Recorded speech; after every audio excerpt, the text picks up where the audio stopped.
રામકૃષ્ણ પરમહંસ એમના બે શિષ્ય પૂછે છે કે ભગવાન ક્યારે મળે? ઠાकुर कहते कि योग्य समय पर जवाब दूंगा।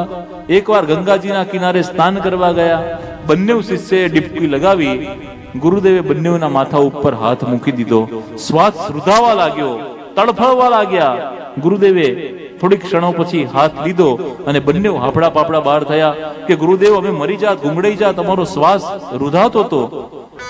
રામકૃષ્ણ પરમહંસ કહે છે અંદર તમે જ્યારે હતા અને મેં માથા પર હાથ મૂક્યો ત્યારે તમને શું થતું હતું?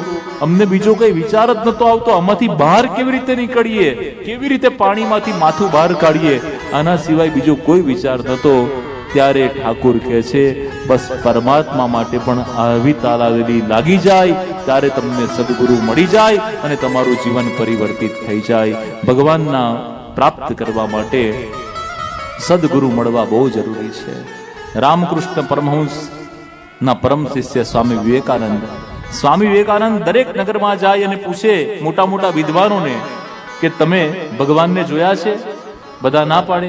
બીજા નગરમાં જાય, વિદ્વાનોને મળે, તમે ભગવાનને જોયા છે? જ્યારે રામકૃષ્ણ પરમહંસને મળ્યા અને રામકૃષ્ણ પરમહંસને પૂછ્યું કે તમે જોયા છે? ત્યારે ઠાકુરે કહ્યું કે હા મેં માં કાળીને જોઈ છે। મને દર્શન કરાવશો? હા દર્શન કરાવીશ। ત્યારે રામકૃષ્ણ પરમહંસનું શિષ્યત્વ સ્વામી વિવેકાનંદે ધારણ કર્યું છે અને સ્વામી વિવેકાનંદે એક વાર નહીં, બે વાર નહીં, 3 વાર માતા પાસે માગવા માટે, વચન લેવા માટે, પોતાના પરિવારનું ભરણપોષણ થાય એ વચન લેવા માટે આજ્ઞા કરી, પણ એકેય વખત ભાવાવેશમાં માના દર્શન કરતા એવી સમાધિ લાગી જાય, બીજું કઈ માંગી શકે નહીં।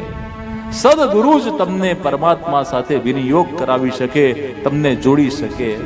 અને અધિકારી શિષ્યને અધિકારી ગુરુ એની જાતે મળી જાય છે, એને શોધવા પડતા નથી, એની જાતે જ તમને ગુરુ મળી જાય જીવનમાં। અને એટલા જ માટે તો વ્યાસ પૂર્ણિમા છે, ગુરુ પૂર્ણિમા છે, ગુરુ પૂર્ણિમા છે। पूर्णिमा એટલે चंद्र, चंद्र એટલે मन। जो अपने मन को संयमित रखता है, कहीं असंयमित नहीं होने देता है, वो गुरु तत्व है। તમે ક્યાં કાળા અવળા થાવ એટલે તમારી એ લગામને ગુરુ ખેંચે અને તમને કહે કે આ અયોગ્ય છે, આ તમારા હિતનું નથી, આ તમારા માટે સારું નથી। ગુરુ કોઈ જાદુઈ છડી નથી કે તમને ફેરવે અને બધું તમારું કાલથી તમે કરોડપતિ થઈ જાઓ, પણ ગુરુ તમારા મનને સમજે, તમારા ભાવને સમજે અને તમારું અહિત ન થવા દે, તમે કોઈ ખોટા માર્ગે ન જાઓ, એ કામ ગુરુ કરે।